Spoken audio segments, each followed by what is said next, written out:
Now will talk about digestive system. Clear? Now digestive system में आज जो अपन पढ़ेंगे that is physiology of digestion. Clear? और फिजियोलॉजी ऑफ डाइजेशन में एक इंपॉर्टेंट पॉइंट मैं आपको बता दूं, if there are enzymes then only digestion can take place. अगर एंजाइम्स हैं तो डाइजेशन होगा, no enzymes that means no digestion. Clear? तो एंजाइम्स की इंपॉर्टेंस देखते हैं। क्लियर? नाउ लुक, सलाइवा की बात करेंगे तो सलाइवा में जो होता है एंजाइम उसको बोलते हो आप सलाइवरी अमाइलेज। स्टमक में भी अलग अलग तरह के एंजाइम्स हैं कि नहीं? लुक, सलाइवा में सलाइवरी अमाइलेज, स्टमक के अंदर पेप्सिन, ठीक। अगर इन्फेंट्स की बात करें तो रेनिन, और एक और एंजाइम होता है गैस्ट्रिक लाइपेज। ठीक, तो स्टमक में मेनली पेप्सिन और गैस्ट्रिक लाइपेज होता है। पेप्सिन इनएक्टिव फॉर्म में रिलीज होता है पेप्सिनोजन, और HCl की प्रेजेंस में वो एक्टिव पेप्सिन में कन्वर्ट होता है। Is this clear?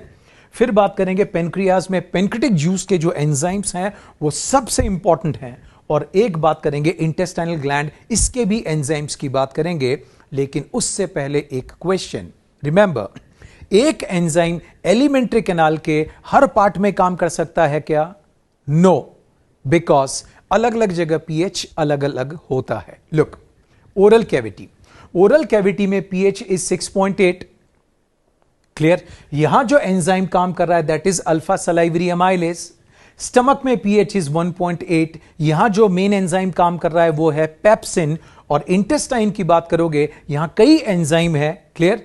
मीडियम कैसा है? अल्कलाइन। ठीक है, तो यहां ट्रिप्सिन, काइमोट्रिप्सिन, कई तरह के एंजाइम्स हैं जो मैं आपको बताऊंगा। तो एक एंजाइम एलिमेंट्री कैनाल के सारे पार्ट में काम नहीं कर सकता क्योंकि पीएच अलग अलग हैं। Is this clear? Now look, talking about pancreatic juice. Pancreatic juice की बात करने से पहले मैं आपको बताऊं पेनक्रियास के बारे में। Remember, stomach, this is डियोडिनम।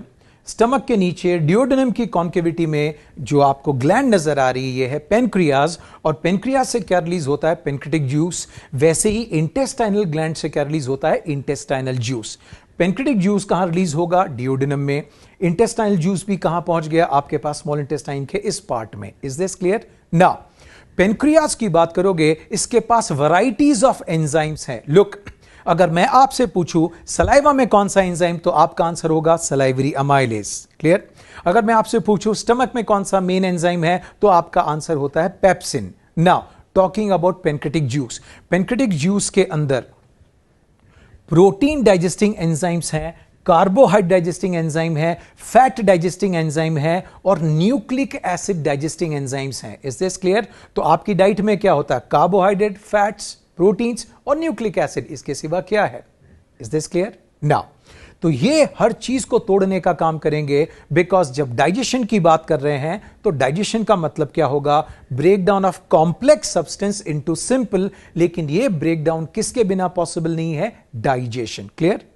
Sorry, enzymes के बिना पॉसिबल नहीं है digestion. Now protein, protein digesting enzyme जो पेनक्रिटिक जूस में मिलते हैं वो इनएक्टिव फॉर्म में है।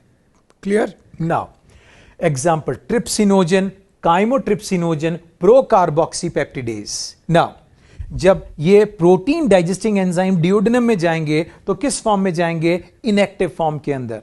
नाउ इंटेस्टाइनल जूस के एंजाइम्स भी यहां पर हैं, तो इंटेस्टाइनल जूस का एक एंजाइम है जिसका नाम है एंटीरोकाइनेज। क्या नाम है? Enterokinase. So look, enterokinase calcium की प्रेजेंस में ट्रिप्सिनोजन को ट्रिप्सिन में कन्वर्ट कर देगा।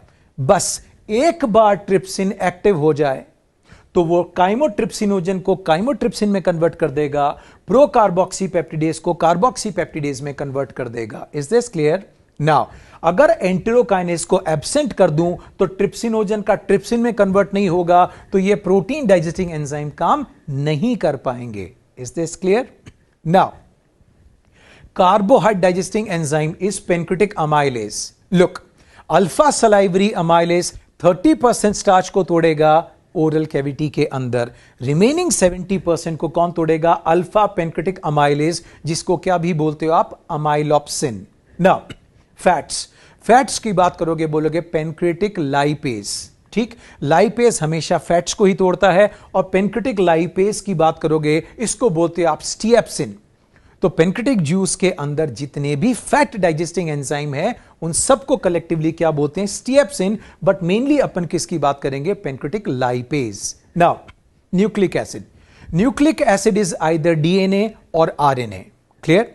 तो न्यूक्लिक एसिड को तोड़ने वाले जो एंजाइम्स होते हैं उनको बोलते हो आप न्यूक्लियस। न्यूक्लिक एसिड को तोड़ने वाले जो एंजाइम्स होते हैं उनको बोलते हो आप न्यूक्लियस। डीएनए को तोड़ने वाला डीएनएज और आरएनए को तोड़ने वाला आरएनएज। तो न्यूक्लिक एसिड जिसमें टूटेगा, ठीक, वो होंगे न्यूक्लियोटाइड्स। सो डीएनएज, आरएनएज या न्यूक्लियस एंजाइम न्यूक्लिक एसिड को किस में तोड़ देता है? न्यूक्लियोटाइड में। नाउ अब देखो, पेनक्रिटिक जूस के बाद we will talk about intestinal juice, और इंटेस्टाइनल जूस को बोलते हैं सकस एंटेरिकस। क्लियर? मैंने आपको बोला था नो एंजाइम नो डाइजेशन, तो सबसे इंपॉर्टेंट चीज एंजाइम, और वही मैं आपको यहां फोकस करवा रहा हूं। लुक, पेनक्रिटिक जूस के एंजाइम ड्यूडेनम में रिलीज हुए और वैसे ही इंटेस्टाइनल जूस के एंजाइम भी यहां रिलीज होंगे। लुक, इंटेस्टाइनल जूस में भी प्रोटीन, कार्बोहाइड्रेट, फैट और ये सब तरह के डाइजेस्टिंग एंजाइम्स हैं। लुक, प्रोटीन डाइजेस्टिंग एंजाइम की बात करोगे तो जो protein digesting enzyme intestinal juice में मिलते हैं they are collectively termed as erepsin. They are collectively termed as irapsin.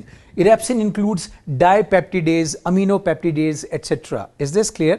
Now, enterokinase का केवल एक काम है ट्रिप्सिनोजन को ट्रिप्सिन में कन्वर्ट करना, जो मैंने पेनक्रिटिक जूस में आपको बताया था। नाउ, जो कार्बोहाइड्रेट डाइजेस्टिंग एंजाइम है, ठीक, तो कार्बोहाइड्रेट में क्या चीज आती है? Sucrose, maltose, lactose. क्लियर? ठीक, ये शुगर है। शुगर में कौन है? Sucrose, maltose, lactose. सुक्रोज को तोड़ने के लिए सुक्रेज, माल्टोज को तोड़ने के लिए माल्टेज और लैक्टोज को तोड़ने के लिए लैक्टेज। तो सुक्रेज, माल्टेज, लैक्टेज ये डाइसैकेराइड को तोड़ते हैं ये एंजाइम, इसलिए इन एंजाइम को कलेक्टिवली क्या बोल दिया? डाइसैकेराइडेज। क्या बोला इनको? Disaccharidase. Is this clear? Now, fat को तोड़ने के लिए इंटेस्टाइनल लाइपेज। और अब देखो, न्यूक्लिक एसिड को तोड़ दिया था न्यूक्लियोटाइड में, तो न्यूक्लियोटाइड को तोड़ने वाला न्यूक्लियोटाइडेज और न्यूक्लियोसाइड को तोड़ने वाला न्यूक्लियोसाइडेज। Is this clear? तो एक मैंने आपको पेनक्रिटिक जूस के एंजाइम की लिस्ट बताई और एक इंटेस्टाइनल जूस के एंजाइम की लिस्ट बताई। नाउ, अब इसके सामने मैं आपको कंपैरेटिव डिफरेंस बताता हूं दोनों के। Is this clear? Because enzyme सबसे इंपॉर्टेंट चीज है। Clear? Now, pancreatic juice complex को सिंपल में तोड़ेगा और इंटेस्टाइनल जूस सिंपल को सिंपलेस्ट में तोड़ देंगे। Is this clear? So break down of complex into simple is termed as digestion. Clear? Now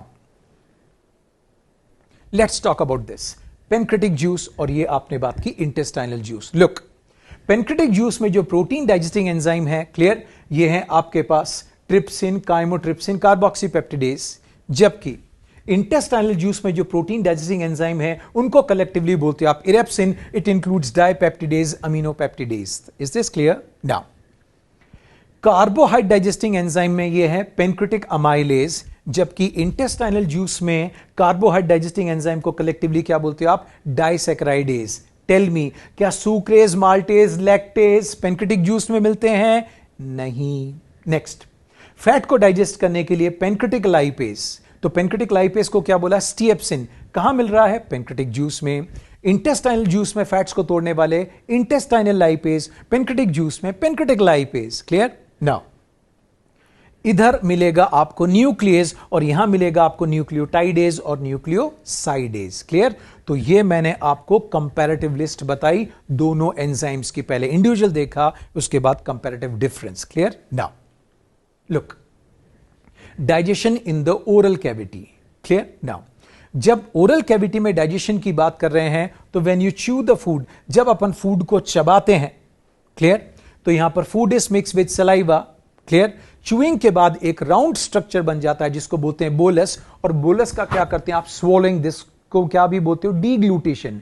तो जब आप बोलस को स्वॉलो करते हो, कहां पहुंच जाता है? ईसोफेगस में। क्लियर? नाउ, एंजाइम्स जैसे मैंने आपको पहले ही बता दिए थे, तो एक लाइन में रिएक्शन देखते हैं।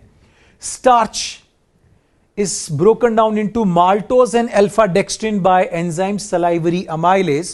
Salivary amylase करीब 30% स्टार्च का क्या करता है? हाइड्रोलाइसिस, मतलब break down. Is this clear? ये रॉ स्टार्च पर काम करता है, पके हुए स्टार्च पर, बॉइल्ड स्टार्च पर काम करता है, कच्चे स्टार्च पर यह काम नहीं कर पाता। कौन? Alpha salivary amylase. Is this clear? So in presence of salivary amylase, starch is broken down into maltose and alpha dextrin. Now talking about digestion in stomach. अब फूड कहां पहुंच गया, बोलस कहां पहुंच गया? स्टमक। जब स्टमक में जाएगा तो स्टमक में क्या होगा? Churning movement. Now food is mixed with gastric juice. Now this bolus food is mixed with gastric juice. Now अब ये जो गैस्ट्रिक जूस मिक्स्ड फूड होगा, इस पार्शली डाइजेस्टेड फूड को बोलोगे काइम। क्या बोलेंगे इसको? काइम। ना मैंने आपको स्टमक में शुरू में बताया था, यहां एंजाइम बताया था पेप्सिन, क्लियर, और एक बताया था gastric lipase, clear. Now pepsin ये प्रोटीन का ब्रेक डाउन करेगा पेप्टाइड्स। प्रोटीन एक बड़ी सीक्वेंस होती है, इनको छोटे छोटे फ्रेगमेंट्स में तोड़ दिया जाता है, उन छोटे फ्रेगमेंट्स को बोलते हैं पेप्टाइड। तो पेप्सिन प्रोटीन को किस में तोड़ देगा? पेप्टाइड में, clear. Now casein, casein is a milk protein.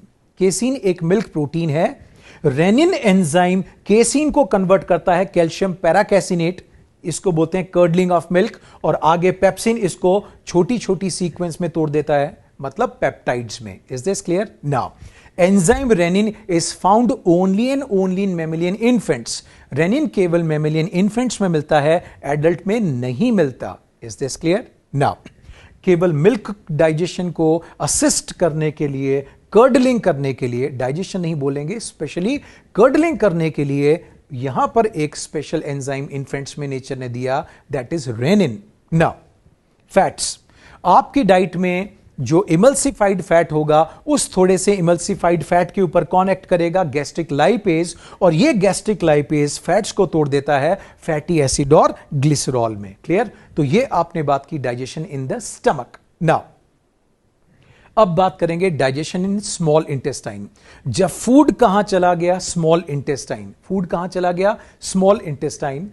तो जब फूड स्मॉल इंटेस्टाइन में चला जाता है तो वहां पर क्या क्या चीज रिलीज होगी? पेनक्रियास का पेनक्रेटिक जूस, ये इंटेस्टाइनल जूस, और अगर आप बात करेंगे तो लिवर की बात करोगे, इससे क्या रिलीज होगा? Bile, clear. ना तो स्टमक की बात करोगे, स्टमक से एसिडिक फूड कहां पर एंटर कर गया? स्टमक से एसिडिक फूड कहां एंटर कर गया? डियोडिनम में। Now this acidic chyme is mix with bile, pancreatic juice etcetera, तो इनकी वजह से सारी की सारी एसिडिटी न्यूट्रलाइज हो गई, क्लियर। नाउ तो स्मॉल इंटेस्टाइन में इंटेस्टाइनल एंजाइम्स और पेनक्रेटिक एंजाइम्स सारे के सारे हैं कि नहीं? नाउ प्रोटीन, प्रोटीन, पेप्टोन्स, प्रोटियोज, इनको ट्रिप्सिन, काइमोट्रिप्सिन, कार्बोक्सीपेप्टिडेज, अमीनोपेप्टिडेज, ये सारे काम करेंगे, और फाइनली किस में तोड़ दिया जाएगा? डाइपेप्टाइड। डाइपेप्टाइड के ऊपर एक्ट करेगा डाइपेप्टिडेज, और किस में तोड़ दिए जाएंगे? Amino acids, clear. नाउ अब देखो कार्बोहाइड्रेट, 30% स्टार्च को सलाइवरी अमाइलेज ने तोड़ा, तो 70% को कौन तोड़ेगा? Pancreatic amylase. लुक, स्टार्च को पेनक्रेटिक अमाइलेज किस में तोड़ देगा? माल्टोज और अल्फा डेक्स्ट्रिन। डेक्स्ट्रिन को तोड़ने वाला एंजाइम डेक्स्ट्रिनेज है, क्लियर। नाउ अब देखो, माल्टोज के ऊपर एक्ट करेगा माल्टेज, ये इसको तोड़ देगा ग्लूकोस और ग्लूकोस में। ना सुक्रोज, सुक्रोज को क्या भी बोलते हैं आप? Invert sugar. Sucrose is broken down by sucrase into glucose and fructose. Now lactase, lactose milk sugar है, मिल्क केवल मैमल्स में ही मिलता है, तो ये एंजाइम की बात करोगे found in mammals. Now lactose की बात करोगे तो लैक्टेज इसको तोड़ देता है ग्लूकोस और galactose, clear. Now digestion in small intestine, लेकिन किसका? अब बात करेंगे डाइजेशन ऑफ फैट्स और डाइजेशन ऑफ न्यूक्लिक एसिड। तो इंटेस्टाइन में अभी मैंने आपको बताया डाइजेशन ऑफ प्रोटीन और digestion of carbohydrate, clear. Now as I said, bile, pancreatic juice, ये सब कहां मिल गए? Small intestine. तो bile, pancreatic juice, intestinal juice सब रिलीज हुए कि नहीं? Now when we are talking about bile, bile क्या करेगा? Bile it neutralises the acidity of HCl, clear. It is responsible for the emulsification of fats. Next, it helps in absorption of fat and fat soluble vitamins. और bile का एक और काम, activation of pancreatic lipase भी कौन करेगा? Bile. Is this clear? तो bile के कई इंपॉर्टेंट फंक्शंस हैं, clear. Now look, let's talk about fats. मैंने आपको बोला था फैट्स को डाइजेस्ट करने के लिए एंजाइम कौन है? लाइपेज। क्लियर? नाउ फैट्स की बात करोगे, you generally term them as triglycerides. Fats को अपन क्या बोलते हैं? Triglycerides. Triglyceride broken down into diglycerides. Di are broken down into mono and mono are finally broken down into fatty acid and glycerol. Is this clear? Now, तो complex को simple में तोड़ा गया कि नहीं? Now, remember, जब आप fats की बात करोगे, ठीक, इनको क्या बोलते हैं आप? Triglycerides. What are fats? Fats are the acids of, ठीक है ना? These are esters of fatty acid and glycerol. Fatty acid और glycerol के ये क्या हैं? एस्टर हैं. रिमेंबर, जब एसिड और एल्कोहल में रिएक्शन होती है तो जो बॉन्ड बनता है वो कौन है? Ester bond. क्लियर? ठीक. ये glycerol is a trihydric molecule. इसमें 3 OH आपको दिख रहे हैं कि नहीं? 3 OH 3 फैटी एसिड के साथ बाइंड करेंगे तो अगर एक फैटी एसिड हटा दिया तो क्या बना? डाइग्लिसराइड. दूसरा फैटी एसिड भी हटा दिया तो क्या बना? मोनोग्लिसराइड. और अब सारे फैटी एसिड हट गए तो फैटी एसिड और ग्लिसरॉल अलग अलग हो गया. Is this clear? Now, talking about nucleic acid. ध्यान दो, न्यूक्लिक एसिड में मैंने आपको बताया था एक होता है डीएनए और एक आप बात करते हो आरएनए. डीएनए को तोड़ने वाला डीएनएज और आरएनए को तोड़ने वाला आरएनएज. तो न्यूक्लियस न्यूक्लिक एसिड को तोड़ देगा न्यूक्लियोटाइड में. Nucleotide consist of nitrogen base, sugar and phosphate. Now nucleotide को तोड़ने वाला एंजाइम है न्यूक्लियोटाइडेज. और अगर आपको याद आ रहा हो तो nucleotidase is found in intestinal juice. Now ये किसको तोड़ेगा? ये तोड़ देगा फॉस्फेट बॉन्ड को. तो अब बचा नाइट्रोज बेस और शुगर. तो नाइट्रोज बेस और शुगर की बात करोगे, इनको मिलाकर क्या बोलोगे आप? Nucleoside. Is this clear? Now अब इस बॉन्ड को तोड़ने का काम होता है न्यूक्लियोसाइडेज का. और न्यूक्लियोसाइडेज की बात करोगे तो ये भी कहां मिलेगा आपको? Intestinal juice. और अब नाइट्रोज बेस और शुगर मतलब पेंटोज शुगर अलग अलग हो गए. Is this clear? So now digestion is completed in small intestine. Remember, clear? Digestion कहां कंप्लीट होगा? स्मॉल इंटेस्टाइन में. क्लियर?